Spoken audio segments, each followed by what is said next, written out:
How's it going, everybody? This is Dave Meltzer. We're going to be here for the next 2 hours talking pro wrestling. We've got Brian Alvarez of Figure 4 Weekly here, and we're going to be joined in about a half an hour by Jacques Rougeau of the Rougeau Wrestling family, currently an independent promoter, and we probably have a whole lifetime worth of material to talk about because Jacques Rougeau, who's, I believe, about 43, 44 years old, has been in this business as a wrestler since a teenager, and around it because his father and his uncle were like the two biggest stars and I believe promoters in Montreal for a long time. And Montreal's got one of the richest wrestling histories, if you look back, of almost any city in the country. So we can talk about history of Montreal, the future of his promotion that runs in Montreal, and his long career. He was in the WWF as the Mountie, which was probably the most famous stuff. Of course, the fabulous Rougeau brothers, the amazing French Canadians, which may not be as remembered in WCW. One of the greatest entrance songs ever. What, the Mountie? We're not the Mounties. That's both of them. Yeah. Anyway, we can talk about all of that stuff, and I'm sure we'll talk about the Dynamite Kid as well, since that seems to be the number one thing on the emails when it comes to Jacques Rougeau. So anyway, we'll talk to him in just a couple of minutes. Got a lot of news for today. Brian, how are you doing? First of all, I'm doing pretty good. Late night, early night? 2:30 in the morning. That's average late for me. That's about when I went to bed, too, 2:30. Oh, my God. I did get some depressing news today, though. My friend Shoulders, that I always talk about on this show, got carjacked last night. Some guy broke into his car and just pounded on him while he was buckled up and stole his car. Went on a crash about 20 minutes later. But I told him the good news was he didn't work for Bill Watts because he'd be out of job right now. That's right, he would. Oh, my God. That would only make things worse. Can you imagine... like a wrestler, like gets hit by a pipe or something like that in the old days, and then gets fired too? Oh, I know. It's the whole thing. I mean, I can imagine maybe if you're in a bar fight face-to-face with some, if you're 250 pounds and there's a 130-pound guy that beats your ass in a bar face-to-face, that's one thing. But, getting pounded on while you're buckled up and, it's totally different. Hit with a pipe, hit with a lamp by two men. Well... I think that in those situations, Bill Watts might have had some leniency as long as it didn't make the press. But if it made the press, I think if it made the press, he would have not had a lot of leniency. Whatever. Let's see. We got. I guess we could talk about. Well, first, I was actually working on next week's Observer, and I was doing 1 year ago, 5 years ago, 10 years ago, right?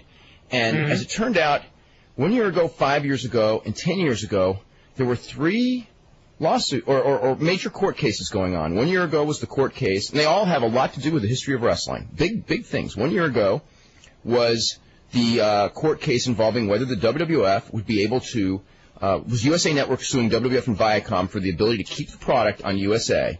And I wonder what would have happened had the judge ruled in the other direction, because it was that technicality, if you remember, as to why the ruling was in favor of WWF and Viacom, was because USA would not preempt them for the dog, would not agree to not preempt them for the dog show and the tennis. If not, wrestling would still be on USA, and I don't know if that would be different or not. But anyway, 5 years ago, I think it would have been generally the same. Yeah, I think so too. 5 years ago, WWF had filed a lawsuit against WCW for trying to defraud the public. There's actually some tremendous quotes in that thing. But anyway, by foisting Kevin Nash and Scott Hall off as WWF wrestlers in that angle, which actually helped turn the company around. And Vince McMahon, not in a lawsuit, but in a press release when he was announcing it, said he regretted having to file the lawsuit, but that that the WWF's brand of wrestling would because of their superiority in the product and in creating new stars, would always prevail. And over the next 2 years, that didn't happen. But I guess in the long run it did. And 10 years ago, the trial of Dr. Georges Zahorian, which was actually probably, in hindsight, one of the biggest stories in the history of wrestling, the steroid doctor in Harrisburg, Pennsylvania, who was convicted of supplying steroids to WWF wrestlers, led to WWF having to actually steroid test wrestlers, and probably led to Vince McMahon being put on trial several years later, and also was very important in that period where wrestling was down from 1992 to 1996, particularly WWF, because WWF legitimately steroid-tested wrestlers, and the public did not support WWF in any great numbers until they dropped steroid testing. Not that that was the reason they started supporting it, but the timing is pretty coincidental. Not so coincidental, though, if you think about it, because all of a sudden those beefy young guys came back, and so did the fans in 1996 and 1997. And Vince Russo, too. That's a pretty cool feature there in the newsletter, by the way. Yeah, well, my favorite was always when he did the 1 year ago, or what was it? This Day in History. I love those things. Oh, on the website. On the website, yeah. I wish I had more time, because I love doing it, too. I wanted to do a book with that stuff, but just there weren't enough hours in a day. Although I guess there are more. 2 months worth, and I put them all on like a Word sheet, and it came out to like 37 pages. And I thought, oh my God, after a year, this is going to be like a volume. Yeah. Well, anyway, we've got to talk about a couple of news notes. Let's see. First of all, Carmen Electra has signed to be a spokesperson for UFC and will debut on the 28th at the press conference at the ESPN Zone, which is across the street from WF New York, for those of you who don't know. And she didn't arrive in a Hummer. He took the word. That's right. They're taking all of the wrestling celebrities between Carmen Electra, who was originally supposed to be the driver of the Hummer, and somehow was there ever a driver of the Hummer? By the time they had one, I guess it didn't really matter. Didn't Eric Bischoff and Russo, like, years later try to, like, say that I was really Eric Bischoff or something? I don't remember. Yeah, I think Bischoff got out of a Hummer and everyone goes, oh my God, that's a black Hummer, and I think that was the end of the angle. But that was like months later after it had been forgotten, or maybe even a year later. And then Fred Durst, who did that angle with with Steve Corino, right? Yeah. And ECW. Fred Durst will be at the UFC as well. And September 22nd will be the theoretical debut of the UFC in Las Vegas at the Mandalay Bay. Of course, that's provided they get approved, which from what everyone says, I think that's now a formality. Let's talk about last night, SmackDown. And I guess we will talk about the main event first, which was the Dudleys winning the tag team title over Chris Benoit and Chris Jericho, and Steve Austin hit Chris Benoit over the head with the tag team title belt, and Bubba Ray Dudley pinned Chris Benoit. And if you listened to the show yesterday, when we said that there was something we were going to talk about today, that was it. So anyway, that's what it is. So Brian, what's your thoughts? I was writing something on this last night, and I remembered the interview that Triple H did on our website with Alex Marvez, and he made the comment, I should have written it down, but it was basically, when have a lot of very tippy-top guys done a lot of jobs? And I was sitting there reading that quote, realizing how smart Hunter actually was, and I looked back at Benoit and Jericho just doing job after job after job, and they're supposed to be headlining this pay-per-view. And it's going to be a very sad day when this buy rate comes in, and everybody starts pointing fingers like it's their fault, when in reality, if it's anybody's fault, it's good old Vince McMahon. Well, it's the writing. Well, no, ultimately it's Vince McMahon. It is. It all goes back to Vince McMahon. Yeah, it all goes back to Vince. I don't care if Paul Heyman had the idea. I don't care if Jim Ross. That's right. It all goes through Vince. Vince could have very easily said, no, Rhino is not going to beat Chris Jericho 3 times, and no, Kurt Angle is not going to beat Benoit. But he didn't. Or we're not going to change the tag team titles until after the pay-per-view. Yeah. Actually, that was the idea. Their big angle, and this was going back a couple weeks, their big angle to build heat for this pay-per-view was Austin screwing both of them out of the tag team titles. And this was, I guess the idea was to do it on the last show, because actually they were supposed to do it last week. And I guess something came up, like the Spike Dudley push. And it also gives me the impression that maybe Chris Jericho's going to turn, because if he turns to the pay-per-view, I don't think they really want to go with the thing where the two partners hate each other, and, they're defending the belts, and I don't think they really want to hold them up, so maybe that may be why they're getting them off now. I don't know. I don't know if they can do a turn anymore, because of Benoit. Benoit may be... True, yeah, yep. Even if that had been the plan... but even if it was, they would still have no baby faces, except for Undertaker and Kane, and maybe Benoit. I guess it doesn't really matter, though, for the month of July, because the whole month of July is going to be the Invasion anyway. But anyway, here's the King of the, not the King of the Ring, but the SmackDown from last night. Kurt Angle comes out and talks about the King of the Ring tournament, and mentions that his good friend Shaquille O'Neal left Orlando for Los Angeles, and said that he is a superhero, a man among boys, which of course is reference to Edge, Christian, and Rhino being boys in that tournament. Then Edge and Christian came out. They were total baby faces on the whole show, even though they're about to turn on each other, I guess. And they say that Kurt Angle is, in fact, a dork, and the fans chanted dork at Kurt Angle, which is certainly I think that's the kind of heat that a main event heel needs, too. Yes. Anyway, and Angle says... And Angle demands that they take that back. And anyway, I wonder if L. Brent Bozell is going to be writing about how the fans chanted dork. No, I don't think so. Anyway, Rhino comes out. Yeah, Rhino, I know. Rhino ends up goring Edge. Christian jumps on Rhino, but Angle then jumps on Christian and gives him the Angle Slam. So it sets up a tag match for later in the show. Angle and Rhino against Edge and Christian. Big Show destroyed Spike Dudley. Actually, Spike Dudley did the big Dudley Dong on the Big Show, but the Dudleys interfered and gave Spike a 3D, and the Big Show pinned him after a choke slam. Then Undertaker and Kane spend the whole show in the parking lot waiting for DDP to show up, so of course he doesn't. A lot of Undertaker... Yeah, that's right, Sarah's there too. Austin and Vince do a whole bunch of stuff, which I was told was really funny stuff. I was told that was the most entertaining stuff on the show, was Steve Austin and Vince. They remind him that Vince has an ultimatum. He must choose either Steve Austin or Linda.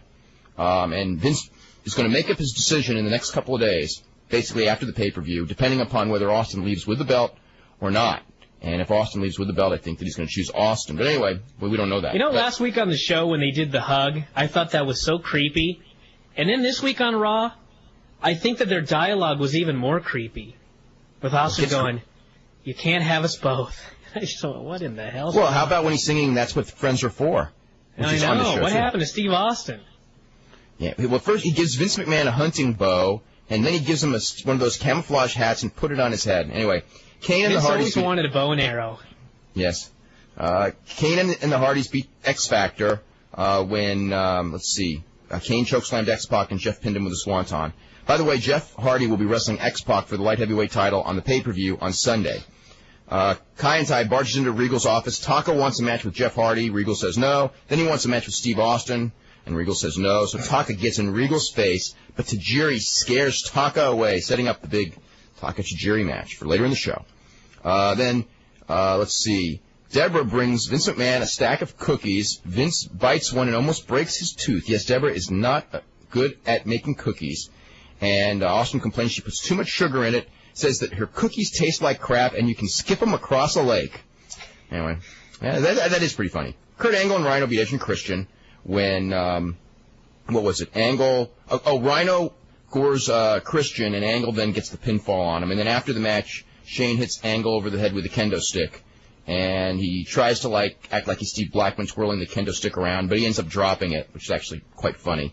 That previous segment means that Austin is aware of how to make cookies. No, just aware that when he tastes them, they don't taste good. Like I could go in a restaurant and taste a dish and go, there's way too much sugar in this dish, but that doesn't mean I know how to make duck or anything. Okay. So it doesn't necessarily mean he knows how to make cookies. I just thought it was a strange thing for him to be giving her advice on. It's like that Hijo de Rayo de Jalisco theme that I told you about from last week. Uh-huh. Where the young Rayo's doing all these flips and everything, and and the elder Rayo is... Oh, hold on, let me give you some advice there about that flippy-do. If Rayo had ever walked across the ring without looking like a goof, it'd be one thing, but he hasn't. Speaking of that, did you haven't seen last night's show, have you? No, not yet. Oh, man, Shocker, pays off the people at the beauty parlor to mess up... They dyed, Scorpio and Beastie Salvaje's hair brown, and so now they're no longer pretty. They're now ugly. But he didn't pay off Emilio. Emilio wasn't at the beauty parlor that day, so he still got the blonde hair. So anyway, I think Emilio would be much. I don't know if I could say better looking, but there's something about the blonde hair that makes him even uglier. That's the best part. He wouldn't be good looking with any hair. He wouldn't be good looking bald. He's just not going to be good looking. But anyway, Austin gives Vince a picture of them shaking hands at WrestleMania and then starts singing That's What Friends Are For, which was our earlier reference. And then Austin comes out, and anyway, Undertaker and Sarah come to the ring, and Undertaker cuts this promo on DDP. Now, before this promo, let me make this clear. Yesterday night, I was on the phone with actually several people, a couple of people who were former employees of World Championship Wrestling, who were kind of talking about, this writing of this feud has not been very good lately. Let's think about writing it. So we thought for 5 minutes about what we would do, and then someone else. And all of a sudden, I would say probably with no thought on this at all, in about 15 minutes, we had the whole feud, all the interviews and everything written, and it just really scared me because It's like, and then I get this thing of what they're saying, and it's like the exact opposite. Anyway, Undertaker goes out there and basically says that nobody knows who DDP is. You're not famous because you suck. You have no ability. You don't even deserve to be in the WWF. That's how bad you suck. I'm paraphrasing him, but he basically does say this. And then he goes, he's from a second-rate promotion and went out of business. He's from a second-rate promotion, and he's nothing but a half-assed talent, working for a second-rate company that went out of business. And then he said that, so basically that's what he referred to WCW as. As it turned out, DDP was not in Orlando. He was at Undertaker's house, and he was jumping up and down on his bed and going through Sarah's belongings. And so anyway, they're going to be meeting up on Sunday, and it is not a wrestling match. And there's a reason it's not a wrestling match, and the reason is because if it was a wrestling match, there would have to be a winner and a loser. Now, if there was to be the first meeting between WWF and WCW on this pay-per-view between Diamond Dallas Page and Undertaker, there's only one finish possible. And instead of doing that finish, they're just not going to have a finish. So, I got to say one thing about that promo. The promo buried WCW dead, and I think that's a bad thing. But if they go from this point forward, and WCW at the beginning of this feud just absolutely destroys the WWF, which for some reason I don't think is going to happen. But if it happened, I think that these promos would be okay. Because it's almost like, you have someone hyping up a match beforehand and acting like the person that they're going to fight is just a nothing. And the promo really means nothing as long as the other guy really beats their ass badly. But if they're burying... Okay, but that works when it's the cocky heel making that promo, not the babyface. Do you know what I'm saying? But I know, the thing on this promo is if WCW shows up on Sunday or Monday, and it's going to happen either Sunday or Monday, the big invasion angle, and they cut a promo and they make it real personal between WWF and WCW, and they say WWF is the one that sucks and all that, then that's okay. But if they go in there and don't do that, then it's not okay. But I don't know. We'll have to see how this all goes. But the next month, got to get a big win too. That's so important. Oh yeah, but they will get the big win. I mean, I don't think there's any way around that one. Whether it's going to work or not, something else. But the next month, was it next month? Next 6 weeks? Next 6 weeks are it. I mean, really, they're it.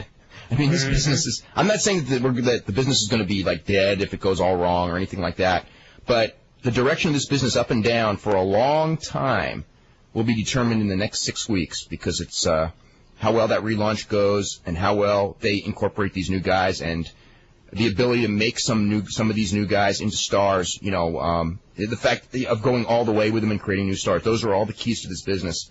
And it's all going to be determined in the next 6 weeks because if they blow it, if they start that WCW television show and there's no momentum on WCW and it starts off badly, I don't know that they can get it back. I mean, it's possible, but it's better to make a good first impression, as the XFL says. Okay, Tajiri beat Taka Michinoku, and that's basically it, actually. I heard it was a really good match and the people were chanting boring, so that's good. That's good. And then the Dudleys beat Benoit and Jericho when Benoit had the crossface on Bubba. Austin came in, hit him with the belt and all that, so we already talked about that, title change. And, we didn't even talk about this, but during the show, let me see which match this was at, where Steve Austin beat up Michael Cole. I don't have my notes here.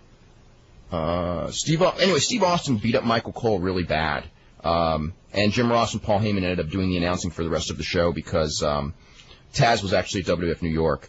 And Michael Cole, Vince went to the hospital, that's why he was gone for most of the show, to visit with Michael Cole, who threatened to sue the WWF and Steve Austin. However, Vince talked him out of ever suing the WWF, but did not talk him out of suing Steve Austin. And he just told Steve, you're on your own, and I'm not coming to the pay-per-view on Sunday, and you got to beat those two guys by yourself, and if you don't beat them, then screw you. I'm not with you. So that is actually the big angle on the show is that Vince will not team with. It's got nothing to do with Benoit and Jericho having a chance or not to win, or even Benoit and Jericho. It's all about if Austin can beat these two guys by himself, which of course all odds say that he cannot because it's two guys, even though they're two mid-card guys, in perception, that Vince and Austin will break up their thing. So anyway, let me see. Oh, there's also. Here, I got it. Test beat Perry Saturn in a hardcore title match. And that's basically the main stuff.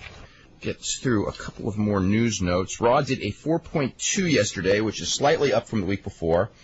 The main event, the six-man tag, did a 5.0, so it was just a little bit below, actually, the Jericho-Austin match from a couple of weeks ago as the highest-rated main event the last several weeks. Show started weak, ended strong.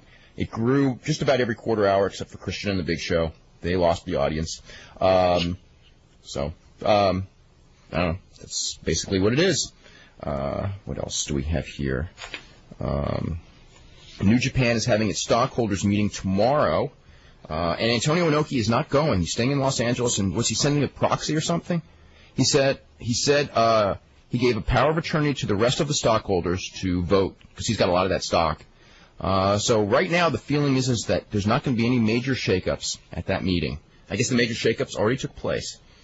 And let me see if there's anything in this. The DDP as the stalker got a 4.6, which was the second highest rated segment on the show. So anyway, that's the deal with the ratings. Any other news before we get to emails? I don't think so. Okay.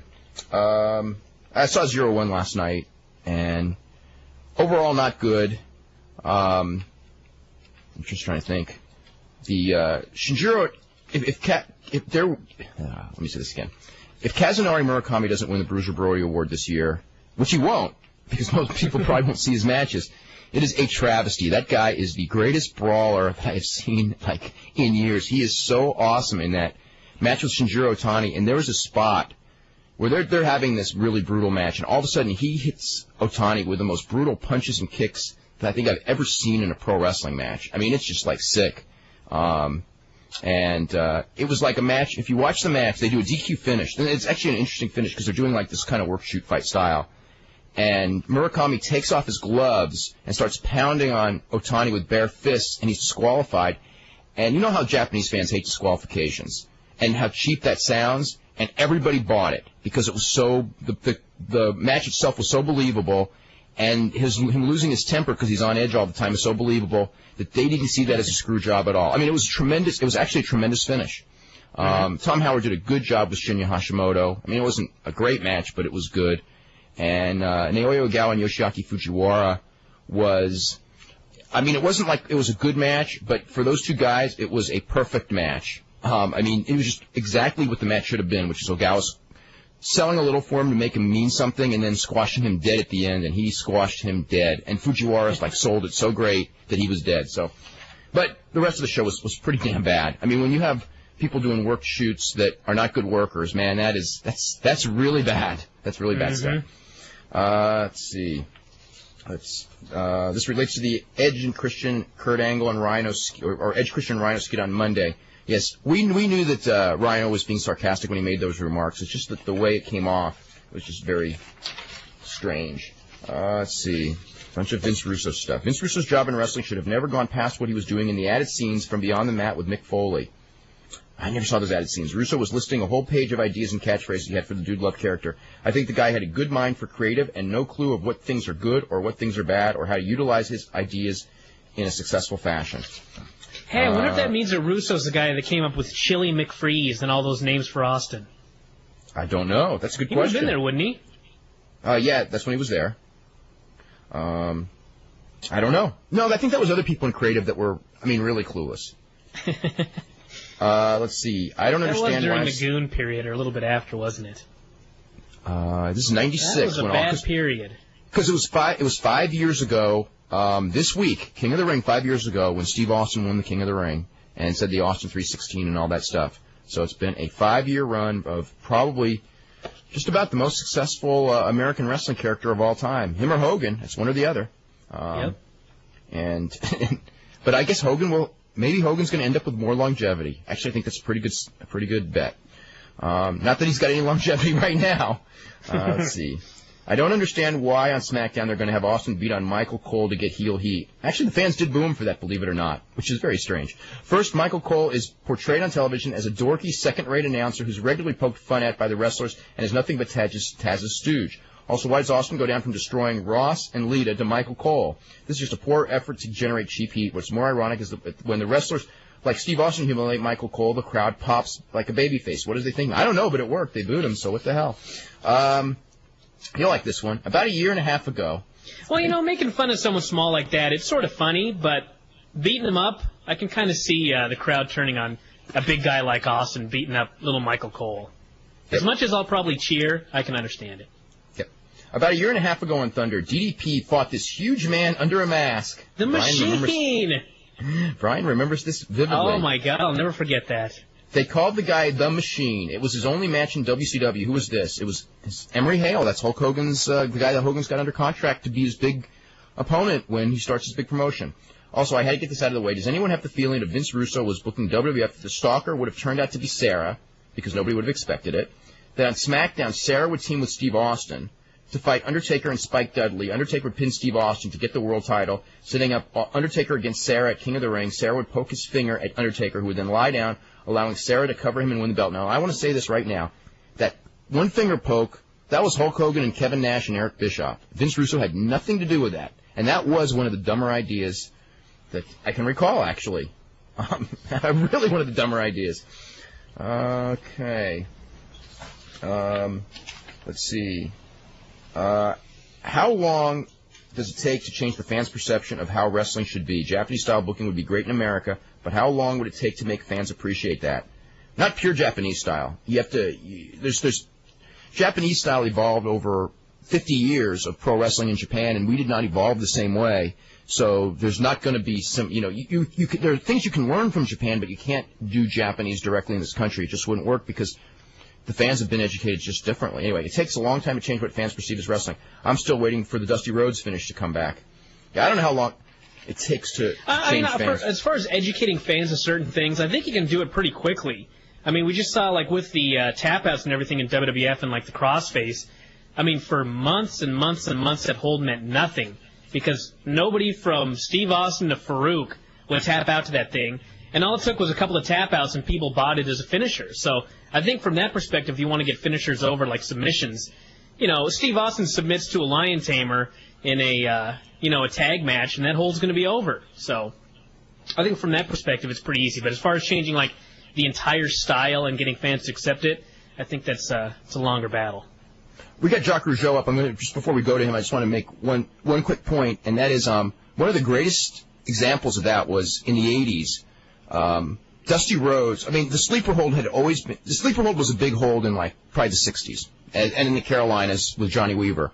Then in the 70s and 80s, it became this move that was done in like every match, and it never worked, and it was just this transition move, and people kind of would always pop for it, but nobody ever expected anyone to win with it. And then Dusty Rhodes got Johnny Weaver kind of as his teacher in this feud with Hiro Matsuda, and he brought back the sleeper hold, and he got that hold over in like 2 weeks. Yeah. Look at the side headlock in Japan. The side headlock, that's right. Lock. And the front face lock, that's right. That's right. You're good point. So if the people see a move as a winning move, as silly as it is, like the people's elbow, it becomes a winning move if it beats the top guys. Yeah, that's... Anyway, we got Jacques Rougeau here from Montreal. Jacques, how are you today? Fine, thank you. And how are you guys? We're doing really good. We're doing really good. Good. Thanks for having me on the show. Oh, you're very welcome. One of the things, there's so much to talk to you about because, you've been around wrestling your entire life, your father and your uncle, and a lot of people, I think outside of Montreal, one of the things that before you came on and I was looking back, there's a real history, a very successful history of pro wrestling in Montreal that probably dates back, I don't know, to the 30s, maybe before. A great promoter called Eddie Quinn. I don't know if you'd heard of him. Yes, I remember the name. Eddie Quinn was a major promoter here, and he finally let the business go to my Uncle Johnny Rougeau. But Eddie Quinn was one of the great promoters of all time here in Montreal, and we're talking about in the 40s, 50s, and 60s. Now, when you were growing up, and wrestling was always, obviously you grew up around wrestling with your father and your uncle being the top stars in Montreal. I mean, did they have how did people talk about people you had Yvonne Robert and Edouard Carpentier and Mad Dog Vachon. I mean, you had your real legends in that city. Montreal was a great school for wrestling, actually. You talk about the great Edouard Carpentier, who came from Europe and settled down here because, as you know, in Europe they speak French. A little different than in Montreal, but we do understand each other. And finally he came to move to Montreal and became a great, great star. and Yvon Robert, who I would say was a bigger star. Yvon Robert is almost like a Maurice Richard of hockey here in Montreal. And then so now when Eddie Quinn got out, was your Uncle Johnny, was he the promoter? And what happened? Yeah. Was Paul Vachon? Give it a little bit of a history before. Okay, well, actually, in the 70s, there was an organization ran by my Uncle Johnny called Les As de la Lutte, and then, of course, opposition came, because that always comes when something good works. There's always another company that's going to try to do the same thing, and actually they were successful. They were Grand Prix Wrestling, so there was two rivalries here in Montreal, and on one side, you'd find my dad Jacques, Sr., my Uncle Johnny, you'd have Joe and Paul Leduc, you've had Abdullah the Butcher and those guys, and on the other side you'd have the Vachons, Maurice Mad Dog Vachon and Paul Vachon, and Edouard Carpentier was with them for a while. Andre the Giant was with them when the separation happened. Don Leo Jonathan was part of them too, which was a great wrestler. I'm sure you know him. Oh yeah. From the West Coast. Does he still live in Vancouver, by the way? I know he's living in B.C., Delta, British Columbia, I think. Oh yeah, okay. Wherever that is. I'll never forget that man, because actually when the opposition came to Montreal and my dad and my uncle owned the business, they made a confrontation between the Grand Prix and Les As de la Lutte, which would be a remake, if you want, of WCW against WWF. And, so like you did a big interpromotional show. They actually tried to work together, because I think both companies realized at the time that they were stronger together, and so they were going to do a confrontation to get things going. And my dad was wrestling for our company, was wrestling Don Leo Jonathan from the other company, and I hated it so much, because my dad was my hero all my life in wrestling, and I knew just by looking at those two guys in the ring, my dad being about 6-7 inches shorter and about 100 pounds lighter, I knew that didn't look good for my dad. And my dad, I got to tell you, my dad, aside of the business, is one of the toughest street fighters that Montreal had ever seen. Maurice Vachon, my dad, and another guy, I can't remember his name. He wasn't in the business, but my Uncle Johnny owned the Macambo, which was a nightclub in the 60s, which big stars would come, like, like really in the old days, cabarets, if you'd like. And my dad was the doorman at the door, and all these Marines would come in, and so my dad had a real job at those days, a really shooting job, and my Uncle Johnny owned the cabaret, and my dad was also a Golden Gloves champion at the Palais National in Montreal in boxing. So as much as my Uncle Johnny was a great PR man in Montreal, my dad was a real fighter, a real tough guy. So when he went up against Don Leo Jonathan, and I figured he had to do the job, I didn't take it very well. Yeah, but what was the end result of that promotional feud? Because we're looking at the WWF versus WCW thing, and a little bit concerned. Yeah, well, to be honest with you, they had a great result, because I remember being there that night, and I don't know how packed it was, because I was very young. I was like 10 years old, and we're talking about 31 years ago. So, but I know it went well, because it was packed. I remember being packed.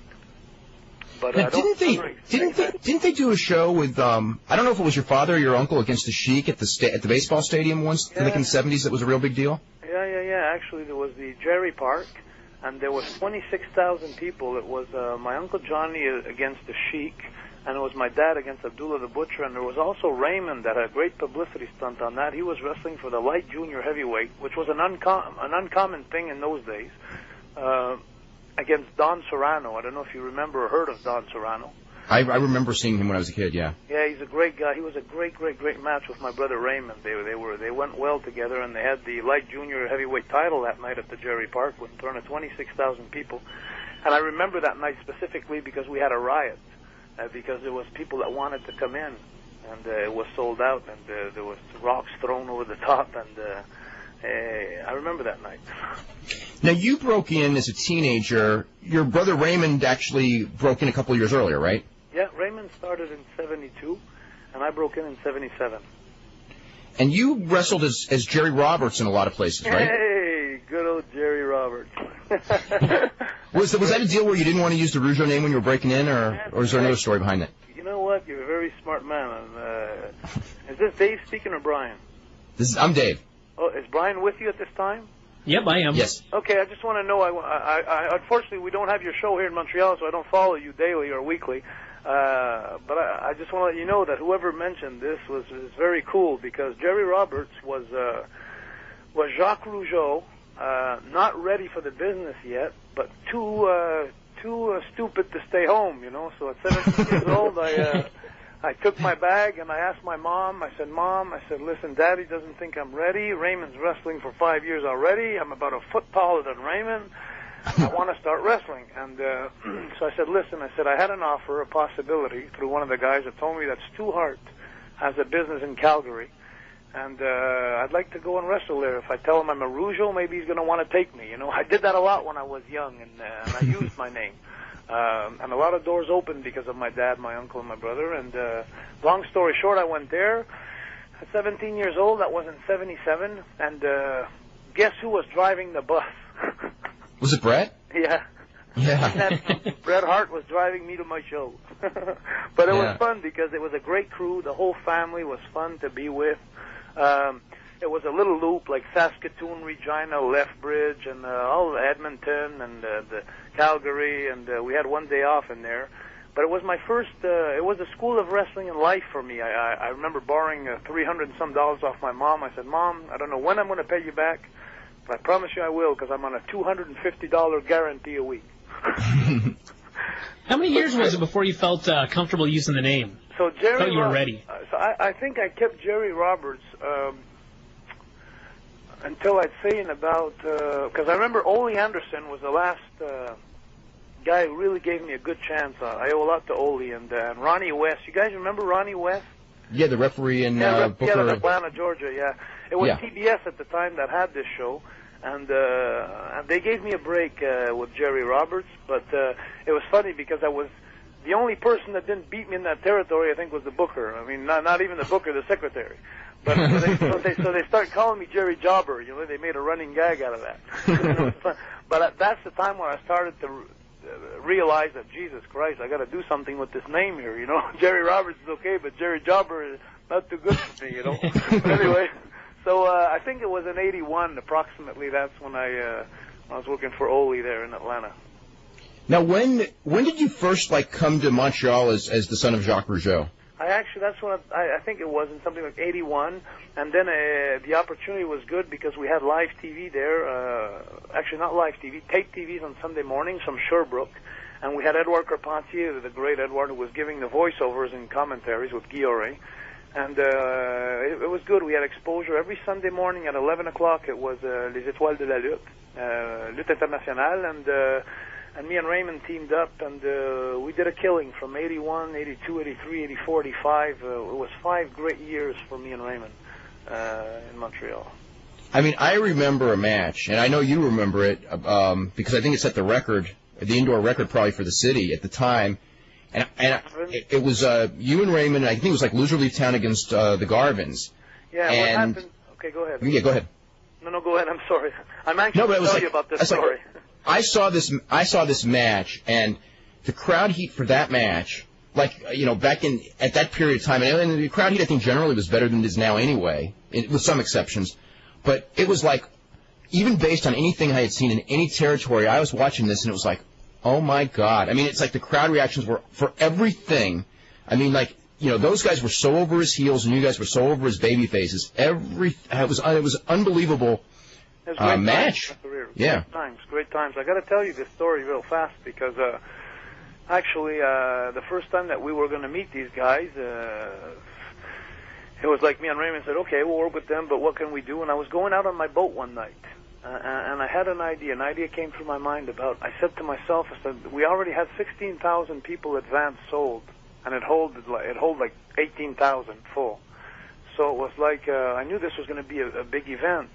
But I wasn't trying to build for that night because that night there was Dino Bravo against Superstar, Bill 80, and they had worked a great angle, and they had drawn the people there. It was their angle who drew the people that night. For us and the Garvins, it was a first encounter. So I started thinking to myself, why don't I not work for the next show instead of this one? This show's already sold out, you know. So I came with the idea of why not never have a match and just come up with the thing where Precious, the manager of, actually was Ronnie's wife at the time. Jimmy's wife. Sorry, that's right, Jimmy's wife, I'm sorry. Yeah. And she came up, and they came up, Faithful came in with my dad, the whole thing, and me and Raymond came in with the robes, the nice thing, and had the blade in the hand, in one hand, and she had the spray in the can, and when she came in front of me, the big cocky thing, like, you guys, blah, blah, blah, and I stuck my face right there, and she sprayed me in my eyes. And I showed my eyes at the timing was perfect, and I couldn't have done it any better, I think. It was one of those good nights where things roll well for you. And I started selling the shit out of that, and then Raymond came in. They both started jumping on Raymond. Raymond was fighting back, kicking ass on both of them, boom, boom, and then finally they got the best of Raymond. That's when my dad made a move to come in. The bell wasn't even rang yet, and by that time, Raymond was hurt. I was blind. I was screaming, give me water, and everybody thought it was a shoot in the place. And it was like people got into it so good, and then by that time my dad tried to come and help Raymond, who was by himself against two Garvins that were kicking butt. And my dad got caught in the Boston Crab, and Ronnie went up the top rope and came back with a knee drop in the back while he was in the Boston Crab. We all got stretched out, carried out, and that was it. And people were sitting there like, well, where's the match? And I was saying to myself, next time, guys, next time. And we came back. It was sold out. It was bad. I mean, it was so good. It was bad. It was fun. It was a great. I have the cassette of that today. When I talk to people today, of all my career, I've done a lot of great things in WWF. But the real wrestling fans goes back to what you just said 2 minutes ago. That when we made that comeback a month later at the Forum in Montreal, every punch we gave, everything we did, people like they wanted to kill the Garvins. I had never seen in my history, I don't think, a team with so much heat. We got to go ahead to a break. Sometimes bookers today, they just try and get too cute, and they forget that sometimes the most simple booking can be so successful.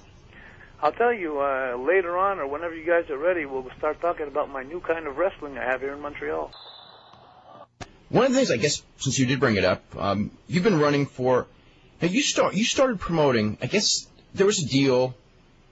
You had a retirement match in Montreal. Yep. And then you had a falling out with the WWF about wanting to do a stadium show. And did you start promoting after that? Or how did you actually get started with the promoting? Well, let me tell you, we live and learn, don't we? You'll laugh with me in a minute here. When I had my retirement match in WWF, I was riding so high. I mean, I had organized a retirement match against Pierre Carwillet, who was my partner, and it was a local thing done, but it was really great. It was another one. It was another sellout here in Montreal for my books. I didn't have many in my career. I had maybe 3 or 4, but that was a great one. Because of the strike of hockey and the strike of baseball at the same time, the media were like turning their thumbs and saying, well, "What do I do?" You know, so they all came into this wrestling story, the end of the Rougeau era, and it was really a good thing. I was scheduled to become promoter for Vince, and something happened that he started having a falling out with a couple of guys, like Hulk had left, and Randy was quitting, and in the mix of those two, I was promised a big wrestling show in Montreal that I had the green light to go ahead. So all that encountered, and long story short, is me as hungry as I was, and Vince as what's the word, prudent? I mean, being careful. Yeah, it wasn't the time to do a stadium show, probably. It wasn't for him. It was for me, because my show was rock and wrestling. And you know, there's something that the world must know. Montreal, Quebec is not better than any parts of the world, but it is different. And I'm sure that every state, every place in the States, I've been through it all. Artificially, superficially, from playing to arenas, to towns, to everywhere, to restaurants, but I really never got to know the people, how they are down and in and out inside themselves. And I know that every part, every region, there's some things that work better and some things that don't. And that show in Montreal, it was good timing. It was a good show, something I believed in. And long story short, we had the falling out. When he pulled the plug on it, I had already told in a press conference in Montreal that I was going to give $1 for every kid at St. Justin Hospital. I had the green light a month ago. And if you know Jacques Rougeau, a month later, he's a month further. Anyway, so it was hard for me to pull back, and I couldn't do it. And I went to this promotion, this local promotion, and God, boy, what a lesson I got. Because I walked around saying to myself, I took these new guys I put together, a couple of guys that were known, but they weren't on TV anymore, and I said to myself, if I call this the Jacques Rougeau promotion, I'm going to sell out everywhere. Anyway, good for humility over the years. I lost $100,000 in 20 days. 20 shows, I lost $100,000. And to save or to lose $100,000, it's really losing a lot more than that, because to have $100,000 in your pocket, you've lived, you paid your taxes. It's maybe $300,000. You know what I mean by that? To earn it, to save it, sure. Okay. So that one fluke out, and but you know, the good thing about it is today I have a promotion. I'm talking about maybe 3 years later, 4 years later, and I've learned so much through that experience about myself, about wrestling, about and the only way I'm surviving today, I got to tell you guys, is because people like me. People are helping me up here. I have sponsors, and people think I've done a lot for the business here, and I keep telling them every time I have a chance that I'm sorry, I don't know how to do anything else. You know, I've done wrestling since I was 8 years old, and the people in Montreal and Quebec are really helping me out now, and that's why my shows have become more successful from show to show in the last 2.5 years. Do you see a lot of promoters making real simple mistakes? Because, like, as far as promoting in North America, I don't think there's anybody that consistently does better than you do. Well, to be honest with you, I don't know how the Hearts are doing. I know the Hearts have a very great, a nice reputation in wrestling. I don't know how they're doing, and I'm not trying to. The thing is, there's a lot of people today that have wrestling businesses. They do it as a hobby. For me, it's a living. It's like if I don't make my money this month, at the end of the month, I'm going to have a problem with my bills. And so when that's the case, then you work a lot harder. You work a lot more prudent, a lot more careful anyway. If ever you hear, by the way, I have to tell you this, if ever you hear a couple of beeps on my phone, it's because I got another line. I'm not taking them, guys, so don't worry. I can't play you guys. You're the superstars of the West Coast. Are you guys in California right now, or are you in New York? Are you guys in California or New York right now? I'm in California, and he's in Seattle. Seattle and California. How's the weather? Oh, it's really hot here. Yeah. I think it's 80 here, which is like 120 anywhere else. Is it foggy in Seattle? No, it's sunny today. Very good, very good. You get one of your 13 sunny days of the year. Yeah, really. That's right. I remember that. Now, going back right after the Rougeau Garvin thing, I don't know how soon it was, but it was pretty quick. You guys went to the WWF. After riding high in Montreal, it was just time to. I mean, at the time when you and Raymond left, that was a real big deal on the local wrestling scene. I mean, did you feel? Well, what were your thoughts as far as going to the WWF at that time? It was simple. It was simple. It'd been 2 years that Pat Patterson had been calling me. Over 2 years, Vince and Pat, they'd wanted me to come to WWF, and I think today I understand a lot better. They came into Montreal. They bought who they had to buy to earn the respect in the territory and to take over. And look at us today. Here I am without a job, and thank God I took myself back in my own hands, because to be honest with you guys, I would have been in trouble. And I realized today that I understand why the fear of those days, that when we left about the business closing. But here's the deal, guys. Here's what was offered to us. I was working for Dino Bravo and Ricky Martel, who had parts of the office here, with two other guys, Frank Vallo and Gino Brito. They were 4 actionnaires in the company. And there we were working every night in main events. And but on all the cards and the posters, we were advertised like on 4th or 5th match. And then every time we'd get to the house show, because we had the best match of the night, they wanted to finish with a good show, they'd put us on last. We weren't happy at the end with these guys. We weren't very happy at all.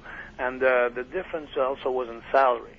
I remember those days working for between $300 to $600 a night, Canadian.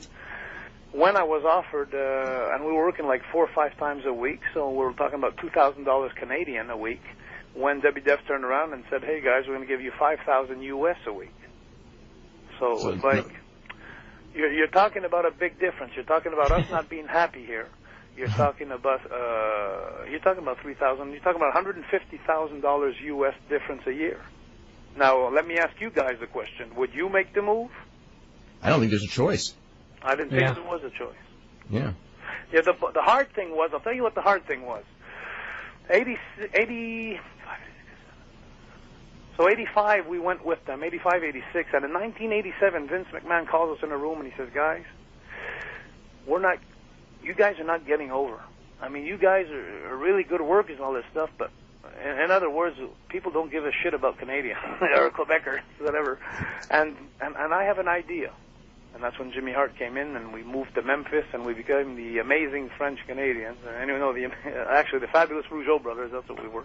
It's the fabulous Rougeau brothers. That was a problem with my dad, my great uncle, my family here, and my fans, because they didn't understand that my uncle Johnny and my dad and another uncle that we haven't spoke about yet is Eddie Auger. I don't know if you remember Eddie Auger. I don't know the name. No, well, he's definitely one of the Rougeaus that came, actually. Eddie Auger was Johnny and Jacques were brothers, and their mom was Albino Auger, and Albino Auger had a brother called Eddie Auger, and he was the first one in the family that came into wrestling. Anyway, where was I with this story? I was going somewhere. You were just turned heel, basically. Yeah. The fabulous and we had a brothers. problem with our friends here and family because the reputation that my great uncle Eddie Auger and my uncle Johnny and my dad and Raymond and myself and my brother Arma who wrestled, and the Rougeaus were like the Rougeaus in Montreal. We couldn't touch that. There were no stains. And when we turned heel, although we were more mentally prepared in those days that it was a show we were doing, like wrestling was changing, the area was changing, wasn't so serious anymore, it was a character. People knew it was a character. People here in Montreal didn't agree quite with that. So when we came to Montreal, we had a serious problem because we were really heels that would get some heat. And when we'd come home, it would be like we'd go against the Hearts who were babyface, or we'd go against the guys that were babyface, and then we'd have... It was funny because if you talk to Billy Gunn today... where is Billy Gunn, by the way, today? He's still He's there. still WWF. Is he still there? Is he WWF? He just disappeared off TV. You guys are funny because you think I'm kidding you. I haven't watched the show in 3 years. 3 years I haven't watched... Well, we watch the show every week and we don't know where he's at, but he's there. Really? But anyway, long story short is these guys, Billy and Bart Gunn, come into Montreal Forum as a cute, good-looking babyface. You know? They think. And it was so funny. Because when we got in the ring, they came in first, and people applauded them. They were baby faces, but they didn't expect the reaction we got. And when we came in, it was like, there you go, Undertaker, Stone Cold, the Hulk, and the better days, and here comes the Rougeaus, boy.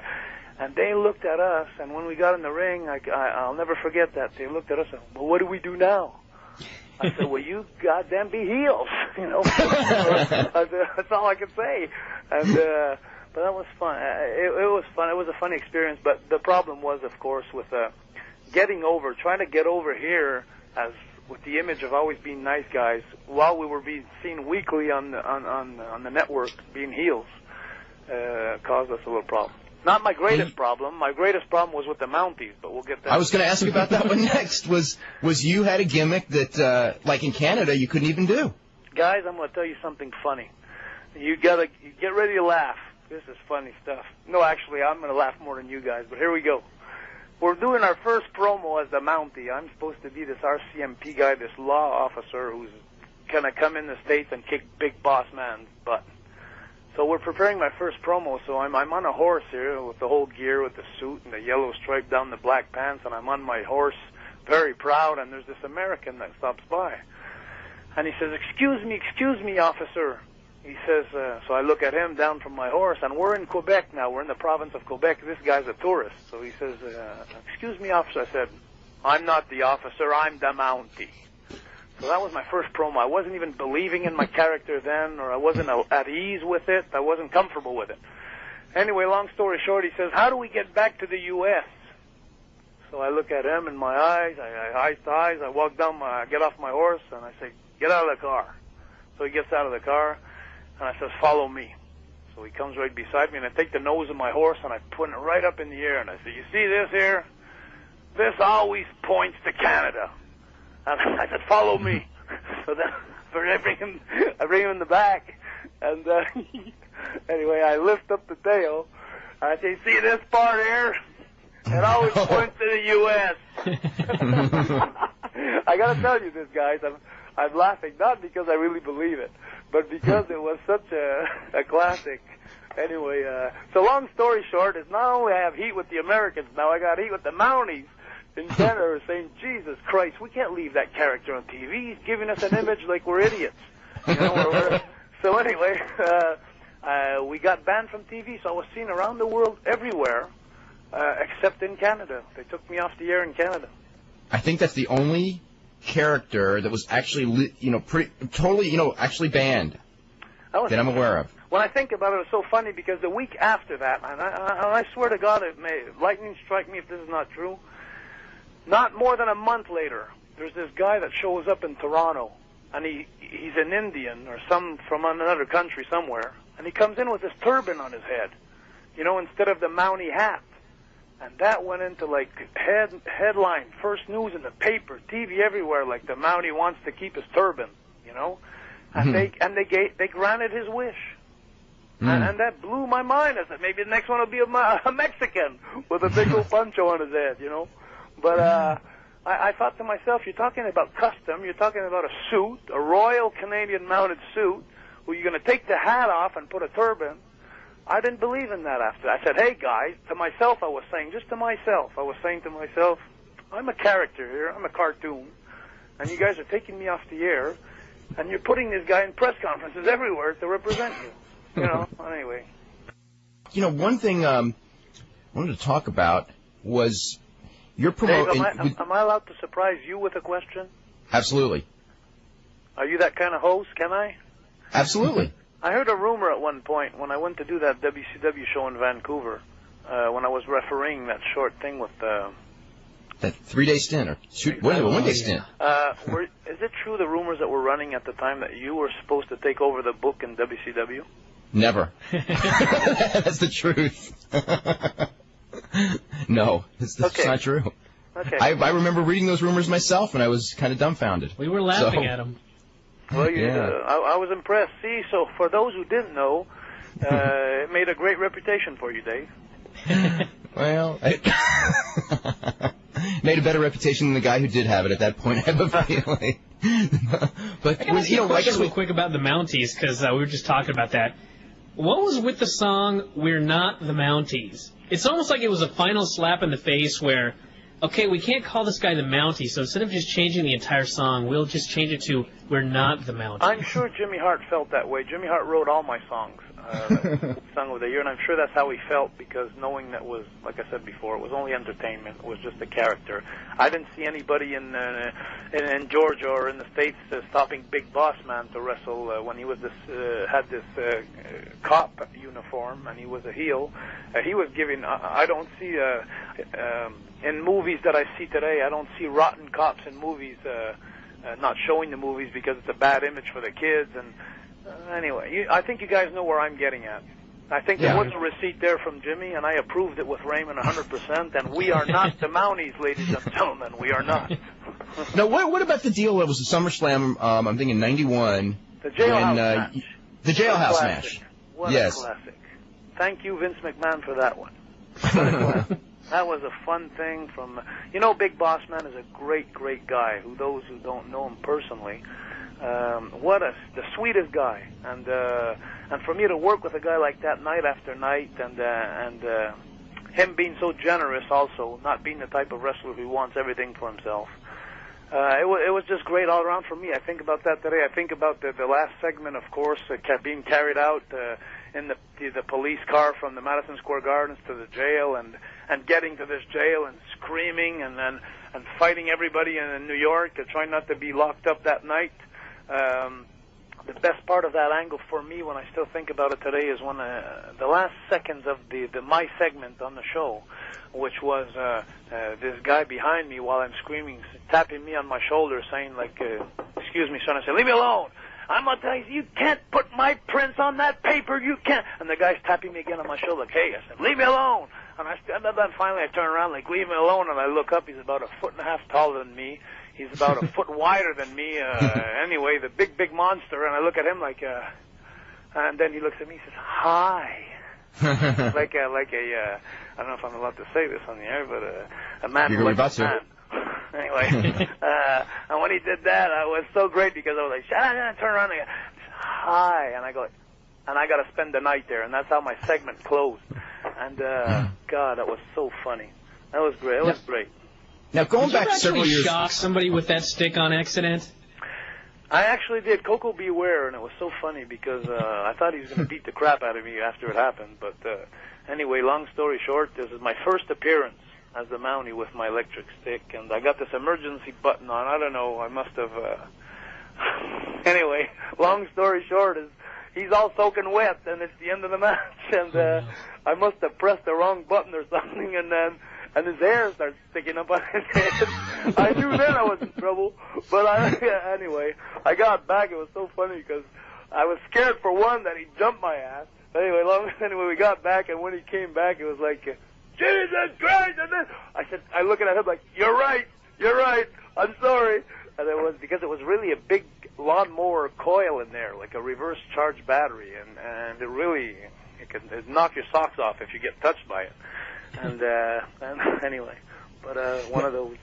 And you know, the funny thing was I got to tell you this about the stick because it made a few headlines. They scared the hell out of Virgil. Poor Virgil. Virgil must not have slept for nights. They squeezed him in a corner one night, like they went, and you know they had this big like light bulb at the end of the stick. There was about I'd say an inch wide, where you could see the flame. Like, and I'll remember that time when Virgil was in the dressing room. Jesus, I think he turned white actually. But anyway, just a little memory of a good time here. Not that I was behind the stick; I was against that kind of stuff. But you got to admit, it happened once in a while. Guys were bored. Now, what was the story with you and Dynamite Kid? You've probably been asked that 500,000 times, especially since he wrote his book. I didn't even see his book. Okay. I don't know what he said, but I'll tell you the truth. Okay. If you want to hear the truth, you'll get it. I'll go with the big lines, okay? All right. I'm not a fighter. I don't look for fights. I don't like to fight. I was a family man. I was on the road, but as you know, the reputation of the Bulldogs was having fun in the dressing room, and with the new guys that would come in, they would cut the socks off or cut the pant leg off and just have a good old time on everybody else's account. I remember one night seeing Honky Tonk Man crying in the dressing room. They made him cry. The guys were picking on everybody. The guy Crocodile from down under. Outback Jack. Poor him. Oh, yeah, I heard they used to just harass him. I mean, the things was unreal what they did to him, you know, like put some rotten things in his clothes, like in his crocodile in the back. He'd go for a week, then he starts smelling. But it was all bad jokes. I consider that bad jokes, because when you're on the road 25 days a month, you have kids at home waiting for your wife, and you're not always in a good mood. You don't need to deal with this kind of crap. Long story short, somehow there's some heat that came up between us and the Bulldogs. And in Syracuse, New York, we're about an hour away from home, from Montreal. We'd been on the road 24 days. It was our last day, so they lived in Calgary, and there was no way that they could get home, him and Davy Boy. So we asked the chief, Jay Strongbow, we said, Jay, can you put us on? We're on 8th. There's 9 matches. And the Bulldogs are on 4th, but they're going back to the hotel, and they're staying here tonight. If we go on 4th, there's a plane we could catch at 9:30, and we could spend an extra day at home, you know, an extra night at home with the family. So because of that, I picked up a lot of heat with them. I assume that's what happened because I don't know anything else. And so anyway, he cut something. He cut one of my socks one night or something, and then I was warned by Mr. Perfect, Kurt Hennig, that I asked Kurt actually. I said, "Would you check my stuff when I go in the ring?" And when I came back, he had gave me the message that yes, while I was in the ring, that the Bulldogs went into my bag. So I was soaking wet. I put my sweatsuits on top because we're catching our flight at 9:30. We're going home, but I didn't have time to check or nothing. Finally, when I got home, I realized my belt was gone, my workout gloves, my workout straps, everything was gone. So anyway, when I left the dressing room, I told Mr. Perfect, I said, Kurt, I'm going to tell Vince about this because I don't need this shit on the road. I have enough of my life to do. I don't need this. So I guess that was the wrong thing to say. So when I went home, somebody must have went and talked to somebody. When I got back to Florida 4 days later to start the tour, I'm sitting in the dressing room with Kurt and I'm playing cards. And as I'm as relaxed as I am now with the cards in my hand, here he came from behind Dynamite, and he slapped me on the side of the head. I fell off the chair, got back up. I was really wondering what the hell was going on. I got punched, kicked. I got my ass whipped, literally. I was swollen up about 3-4 inches on the side of my face. And then even Raymond, who was on crutches that night because he had ligaments that were torn, he said, "Hey, it's enough, guys." And then Dynamite turned around and he punched Raymond in the head. And then Raymond told him, he says, "Oh, yeah, you're going to beat up a guy with crutches?" So then Dynamite turned around and says, "No." He says, "I'm going to wait till you heal, and then I'm going to kick your ass." So that was it. So the next few days, for the next 2 or 3 days, I was traveling with my brother all the time, same car, same hotel, and I never spoke a word to him, not a word. And I went home that night in Florida. My dad had a house there with my mom and the whole family. So when I went home that night, I really got my ass kicked. You know, I was on ice, and it was pretty depressing, to be honest with you. It was a very depressing time. And so the next day, I made my bag, and we were going to Chicago. So we're on the plane with all the boys. We're going to Chicago, and here's the next day. We go to land into Chicago, and as we're landing in, the flight attendant pulls out the speaker, and she says, "Well, we'd like to congratulate the Rougeau brothers on their boxing match last night." You know, as we're landing. Mm-hmm. And I didn't win no boxing match last night.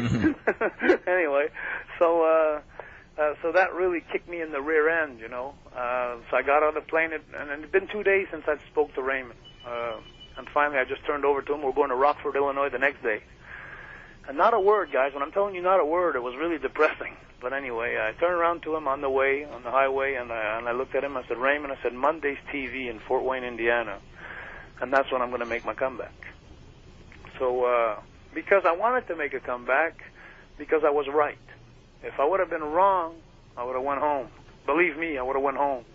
But I'm not going to go home if I'm right. That's just not the kind of guy I am. So it was so funny because when we got back from Rockford that night, we got in the hotel room. Raymond put a mattress against the wall, took a pillow, put it against the mattress. "Okay, here we go." So we started jabbing. I'm trying to follow the pillow as fast as I can, and we're going over a couple of strategies in case something goes wrong, and blah, blah, blah. So this is for 2-3 days in a row, and I keep reading my book. I'm just reading my book. Every night he'd come in the dressing room. There were about 4 or 5 of them. I'm not going to mention any names because I may need them on my card soon. But anyway, long story short, it was a big family, and they kept coming in together every night, like 4, 5, 6 guys, always together, and Dynamite would come by me every time. He'd never miss out. He'd come out and bang his bag right next to me, and he was going to Europe like the Tuesday following, the next Tuesday, so he was telling everybody, "Hey guys, anybody need some Jacques itch there, you know, I'd get some," and the whole ribs were going on, the insults and the rest, and I kept letting time go by, and I was saying to myself, well, maybe one day he's going to stop being so sure of himself, and he won't be walking around with his 5, 6 guys, and I was hoping that day would be TV. That's what I was praying for. So the week that followed that event, I didn't eat, I didn't sleep, I lost 15 pounds. I was looking at life in a very dark tunnel, and not knowing if I would be around, even if I do a comeback, and if I miss or whatever, you know. There was a lot of things that went through my mind that week. And then I remember the day of the show, the Monday, going to Fort Wayne. I called my dad in Florida because I was really upset. And I told my dad, I said, "As you know, I'm doing my comeback today, Dad." And I said, "No matter what happens, I want you to know I'm doing it for the family, you know, because, you know, we weren't wrong in here, you know, I got to stick up." And my dad said, "Well, why don't you stop at the bank on the way?" So I stopped at the bank. And anyway, long story short is when we were at the building, we got at the building at 11 o'clock. We walked in, and the Bulldogs were there, and a bunch of guys that were hanging around with them were there, and it was a Monday morning, and Vince was there, Hulk, Macho Man, everybody was there. And when we came in, there was 3 dressing rooms. And the first dressing room that I opened the curtain, they're all there, right in front of me. And then so Raymond assumed that we're taking the next 2 dressing rooms, which he was wrong. I walked right in that dressing room, and I walked right in front of every guy with my head down. "I don't want no trouble, guys. You know, I don't want you to beat me no more, please." And I went to sit down, and I pulled out my book, and I started reading. And I read, and then about a half hour later, they all got up, and they all went to eat at the cafeteria. And it was about 12 o'clock, and then I said to myself, I told Raymond, I said, let's go by the ring, Ray. So we went by the ring, and we talked over the strategy, and then finally here comes Hulk and Vince. They're coming out of the dressing room, and Vince comes right by us, and really close to us. And I didn't know, because we arrived at 11 o'clock, I didn't know that at 9 o'clock that morning, Vince had called all the boys together and had said that the next two guys that fight, they're out of this business, out of the company. And I didn't know that. So I arrived at 11 anyway. So here we are by the ring at 12 o'clock. They're eating, and here comes Vince and Hulk, and they're coming by the ring. And I assume at that point now, today, knowing the story, that he wanted to tell me the same thing. Like, next time you fight, guys. So anyway, we never had the chance. So when he stopped by the first time, by the ring, he never talked to us. I think maybe he was expecting me to say, hey, Vince, I got to tell you something. You know, my face is swollen about a foot, and, you know. But I never complained. I never said nothing. And I think that's what scared him, because so he looked at us, he went by, he went with Hulk, talked about what they're going to do that night, and about 5 minutes later came back around again. And then he looked at me and he said, hey, guy, he says, I'd like to talk to you in 15 minutes. So we said, no problem. If I'm breathing heavy here, guys, you got to apologize. It's a very stressful moment, but I'm going move by move what happened, exactly what happened. So anyway, here we go. Vince turns around with Hulk and he leaves, and then I looked at Raymond and I said, Raymond, you got to do it now. If we don't do it now, I know he's going to fire us. He's going to tell us we're fired.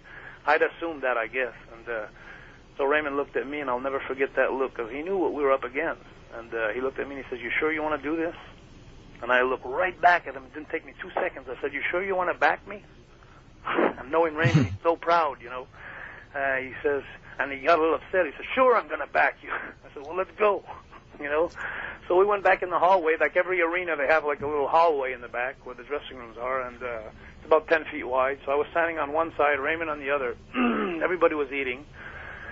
And now it was just a matter of waiting till everybody came out of the cafeteria. And there came Don Morocco, there came Ace Horton, there came Brett, there came Jim the Anvil Neidhart, there came Davey Boy by himself. And I knew there was only Dynamite left. For the first time in a week, I don't know, I'd made my prayers, and I prayed, I wanted to have him alone, just alone. And there he came out, he walked out of the cafeteria, I'd say about 25 feet away from me, with a coffee in his hand, and when he saw me, he looked at me in the eyes, he put his chest out real far, and he looked at me, very proud with his coffee in his hand, and I put my head down like, please don't beat me no more, please. And I put my head down, and when he got about 4 feet from me, I lifted my head up, and for the first time I addressed the word to him. I told him, I said, hi, how you doing? And then I let a right go. And I hit him hard. I hit him very, very, very hard. 4 teeth came out, one shot. Blood was pissing all over the place. And I got to tell you today, as I live today, that he's a tough son of a gun. He hooked me by the tights. He never lost conscience. He was pulling me in. I was pulling him out. And Raymond was screaming on the side, jab, like jab. And finally I started jabbing, bang, bang. And then after a couple of jags, 3, 4, 5 guys jumped in. It was too late. Pat Patterson had already screamed because he was the first one by us. He was screaming, help, help. And Raymond took him and threw him into the wall and says, you butt out of this, boy. Anyway, that was personal business now, not booking business. Anyway, long story short, Bad News Brown came and got me by the chest, put me back, and I let myself back off. I did what I had to do. I just wanted to show everybody that, hey, you know, we're going to stand up for ourselves. And when I turned around, I had so much blood on me from my feet down to my head. I couldn't believe it. I broke my knuckle from hitting him in the face. And then when I turned around, Raymond slapped me on my butt, like very proud of me. And then I told Raymond, I said, now let's go see Vince now. That's the words I said. And then when we got around the corner of the arena, we knocked on his door, and then Raymond opened the door, and Vince opened the door, and he was with Hulk. And Raymond says, can we see you? And I guess Vince remembered telling us, we'll see you in 15 minutes. So this must have been 12 minutes later, because he told Raymond, he says, not now, not now. And believe me, I didn't feel the same way. So I took Raymond's shoulder, I moved him aside, I said, how about right now? And then Hulk says, I'm out of here. So Hulk got up. Brother. He went around, and this is a funny part, this is a classic. The door opens right beside me, boom, and there's Randy Savage. He looks at me, and goes, "Ooh, shuts the door, boy." That was cool. Anyway, long story short is Vince says, "Come in here, guys," and then I told Vince I took the word. I took the floor. I said, "Vince, I just want you to know something. If you want to fire me now, if you want to send me home, I'm okay with this. Because now, starting right now, I could look at myself in the mirror again." I said, "I've been shaving the whole week, and I have a very, very hard time looking at myself in the mirror. Now I'm okay. If you want to send me home, I'm okay now." He says, "Jacques, I'm not sending anybody home." He says, "Jesus Christ." And then he says, "Hold on, stay here, guys. Lock the door. I'll be right back." So he left. We locked the doors because we knew what was coming, we thought, anyway. And we got ready for the worst, anyway. And thank God nothing happened. And about 5 minutes later, he came knocking back on the door, and he says, "Okay, open up, guys. It's Vince." So we open up the door. And Jesus Christ, he told us, "Guys," he says, "they're gone to the hospital." He says he wanted to sit us all together, I guess, then. And so they were gone to the hospital. So he says, "Listen," he says, "tomorrow the Bulldogs are going to Europe." They had a pay-per-view like the next day. I knew that. And like the way I went to Miami at my house, he went the same way to his home. And when he got home, anyway, he says he's going home tomorrow, so he's not going to be there tomorrow. So he says, "I'm going to escort you to your car, guys, and I want you to go to the next town," which I think was Albany, New York, or something like that, the next day. And that's what happened. From that point on, it was very stressing because I never liked any of this. I never wanted any of this. Lord knows. I think he didn't want it any more than I did. It's just a matter of conflicts or characters, but. We got there the next day, and all the boys, there was nobody talking to us. A couple of people came. I remember Mike Sharp coming to see me and saying, "How you doing, Jacques?" A couple of guys, that were my friends that said hello, but it was mostly everybody didn't know where to stand or didn't want to show anybody where they were standing. And all this to say that Dino Bravo came to see us a couple of nights later in Madison Square Gardens, and he says, "Guys," he says, "I got good news and I got bad news." So we said, "Okay, what's the news?" He says, "Which one do you want first?" I said, "Well, give me the good news." He says, "The Bulldogs are quitting." I said, "Okay." I said, "What's the bad news?" He said, "The Bulldogs are quitting." I said, "What do you mean?" He says, "Well," he says, "they sure ain't going to get fired if they do anything." And then it hit me like a brick. Okay, it's comeback time again.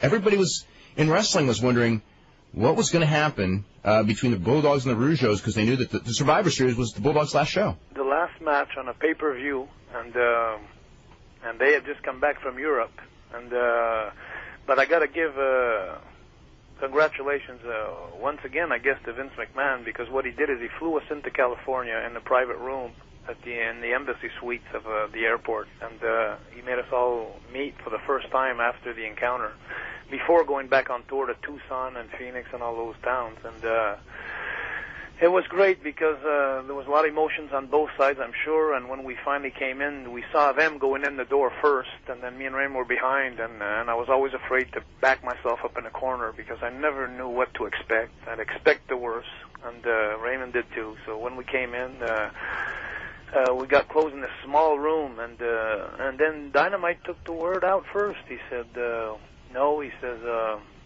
"I think you did what you had to do." He says, because of the family, the respect for the family, and he says, I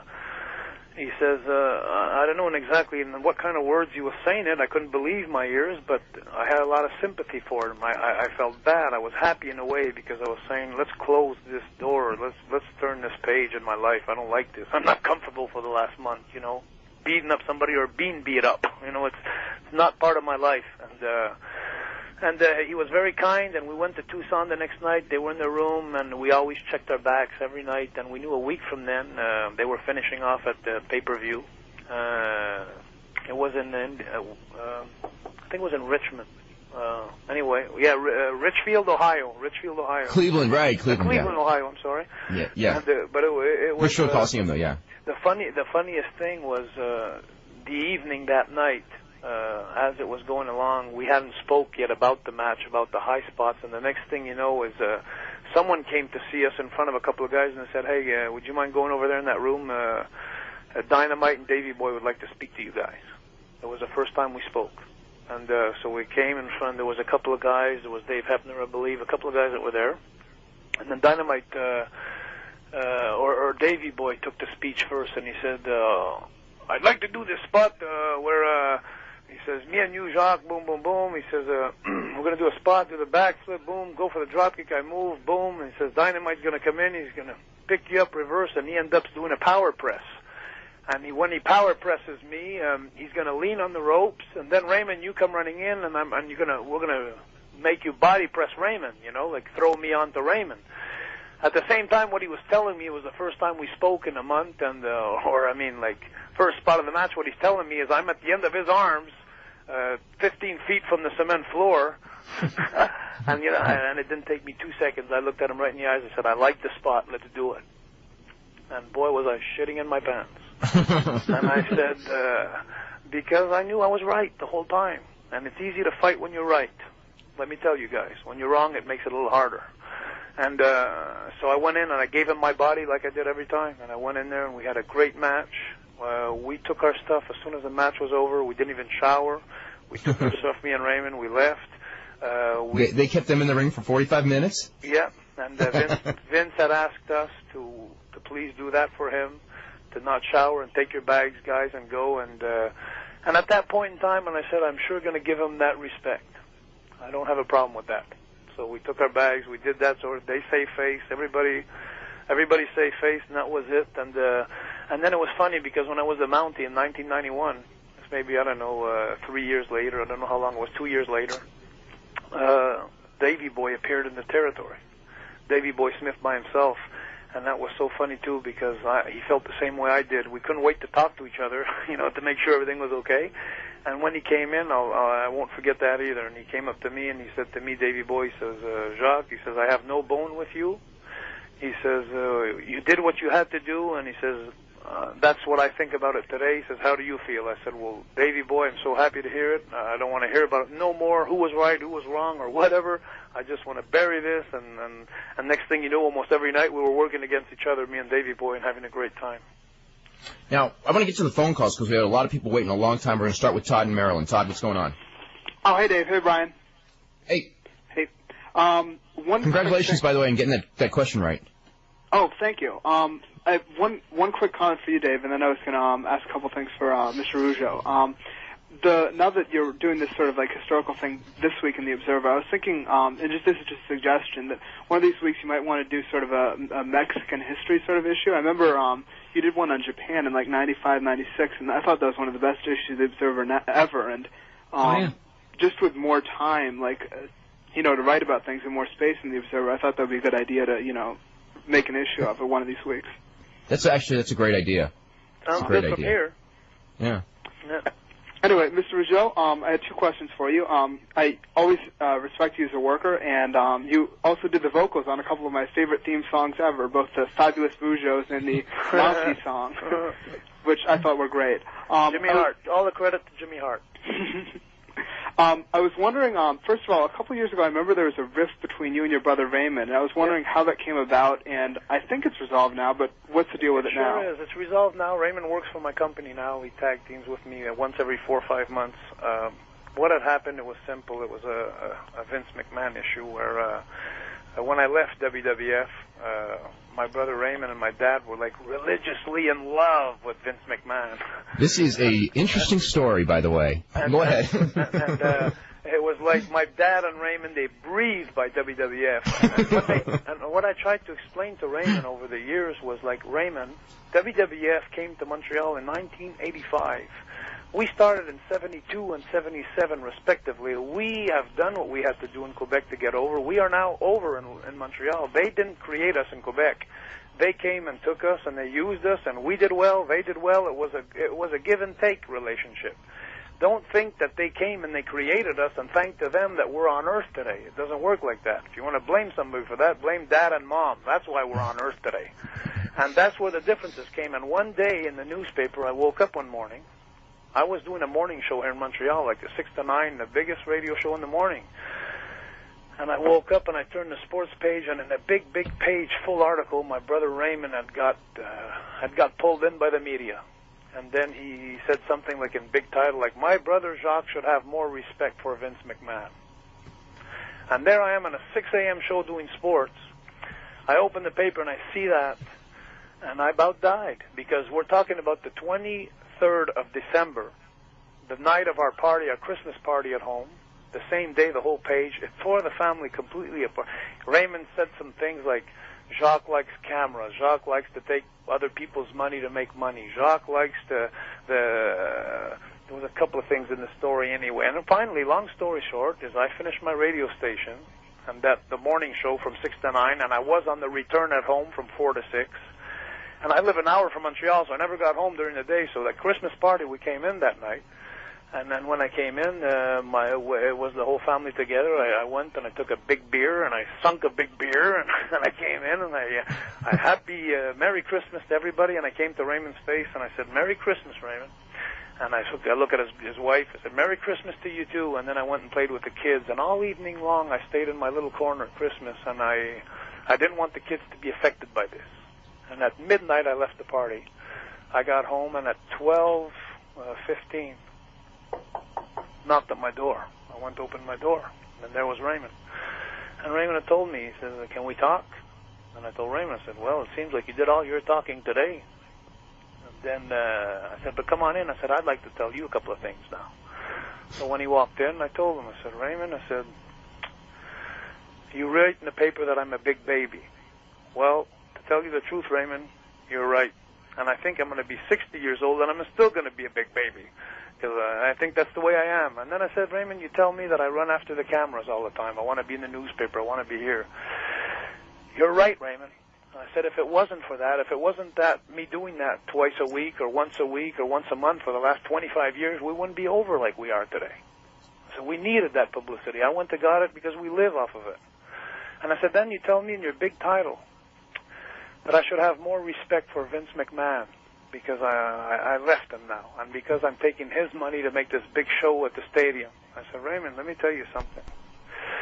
Before you ask me to have more respect for Vince, I just want you to remember, in 1985, they've been calling me for 2 years, and my two conditions that I went for Vince McMahon, and you could ask Pat Patterson, because he's the one I spoke to, was I want $5,000 a week, and I want to take my brother Raymond with me. So when you write in the paper, Raymond, I should have more respect for Vince McMahon. I think I'd have to look that over if I were you. And the next thing I'd like to tell you, Raymond, if ever you write in the paper again against me, I want to let you know it's going to be the same thing like tomorrow morning when you wake up. There's going to be no comeback, because I'm not going to make a comeback in the paper, Raymond. We're not going to talk in the paper. And that was it. So 2 years we didn't speak. 2 years later, I pull in my driveway, and here comes the Corvette, comes right back in my back, and I look at my wife, and I said, okay, I guess we're going to settle some things today. And when I walked out, he was very kind, very nice. Came up to me and he says, hey, he says, for Mom and Dad's sake, he says, I'd like to turn the page. I said, there's nothing I'd love better, Raymond. But I said, before we do that, we got to sit down and we got to talk. Because there's some things we got to understand. And then we got along good. Then from then on, it's gotten better and better. He works for me now, and he helps me out, and yes, I pay him, but yes, he works hard, and so we have a relationship now. I think at this point in time in life, we're still, believe it or not, we're still building on gluing the pieces all together, because when you go through such a phase, there's a lot of things that follow that, the moment of the breakup. There's the families, the wives, the friends. There's so much that get involved, and so it was a bad time. But now, thank God, it's all fixed, and life goes on, my friend. What you're saying right now, it seems to me to mirror a lot what happened to the Hearts. And just Doesn't it, though? A follow-up, what do you think it is about Vince McMahon that would bring such strong emotions that would sort of divide families that had been together for so long? Money. I think you know that. I think everybody knows that. It's money. Money and the job. It depends just, it depends just how much you like money in life. I'm going to tell you something, guys. I'm going to tell you something great that's happened to me. I fell right down on my ass when Vince dropped me like a potato bag. I got my letter by Pure later.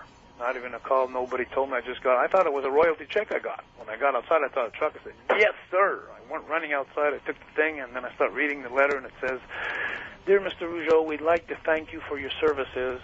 And then I stopped. And then it was like, I must not be reading my envelope, And anyway, now today, let me just tell you something. From 5 years later, 4 years later, whatever it is, 4 years later now, I don't have any more money. I don't have 100 more friends now. I don't have 100 friends. I have my 3 kids. I have a 12-year-old who started wrestling last month. I got a 8-year-old and a 2-year-old.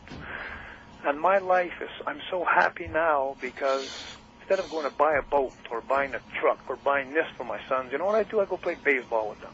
I take them camping. I don't have any money, so I can't buy them anything. And I'm realizing now in the last 2 years we've grown so close, my kids and me, because I'm not buying the love of my kids anymore. I'm earning it. And I got to thank my experience in my life from going on the top of the world to like Top Gun, crash and burn. And now I'm starting to come out. I have a wrestling school. I have a great wrestling school. I have 25 kids in my wrestling school. I would tell you honestly, without bragging, I have the best wrestling school in the world today. Why? Because I take my boys in, and I take them 3 days a week for 2 hours every time, 6 hours a week. And after I took them for 4 months or 8 months, I put them on a show. I have my own shows. And my shows have never less than 3,000 and 4,000 people per show. My best one was 42 in the last year, and I've had 35. I dropped my last show. Believe it or not, shouldn't be bragging about this, but something happened. I'm trying to blame it on the weather. I can't even blame it on anything. I haven't found the answer yet, but I went from 4,000 to 3,000. It was a great show, but that was my smallest house in a year, 3,000 people.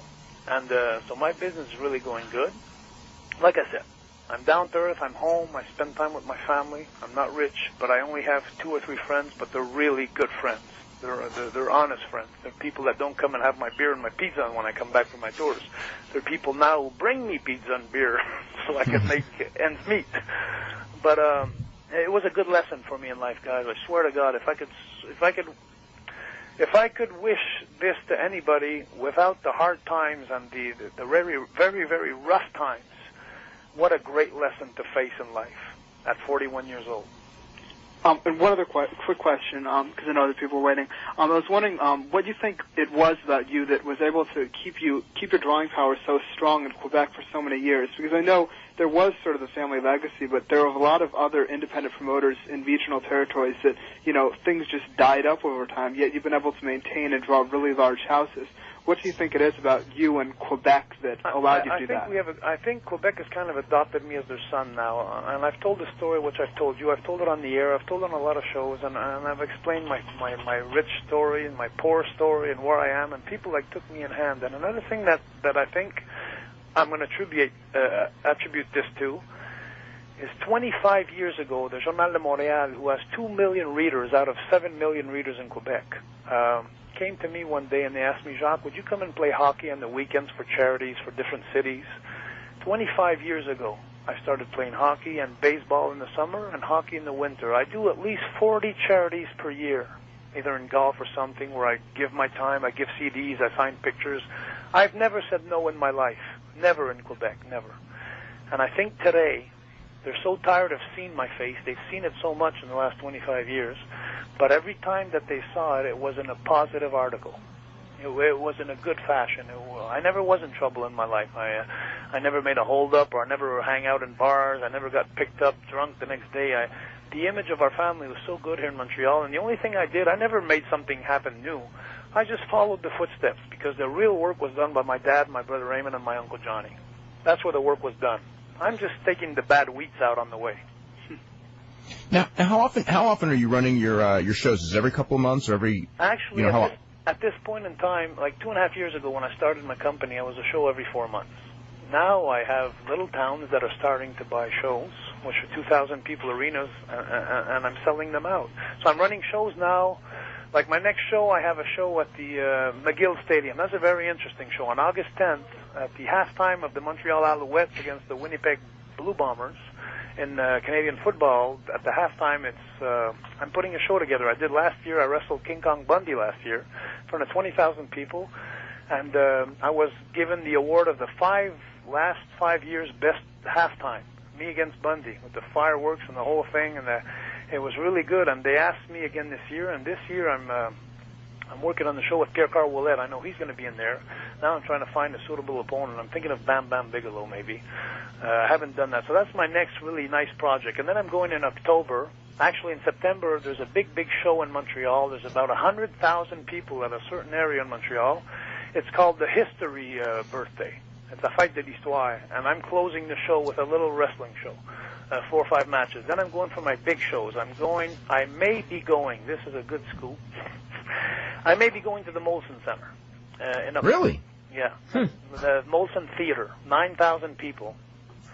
I'm waiting on some very, very big answers from some very, very big people. And you guys know the business, and I'm not going to show you how it's done, so let's wait and see what happens. But look at the first week of October to see me for the first time in Lutte Internationale 2000, my company, to the Molson Center.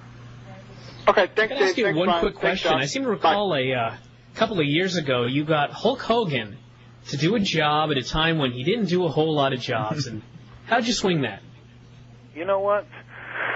I think it's, I've said it since then, it was Hulk's decision. And you know, it's so funny because when I first putting this thing together, I just assumed, because there's a lot of questions I didn't ask, if you understand what I mean. I didn't, and I think there was something between him and Eric Bischoff. I think that's why he did it.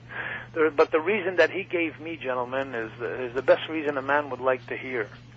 He said, Jacques, you know, he says, you were on tour for 10 years with me.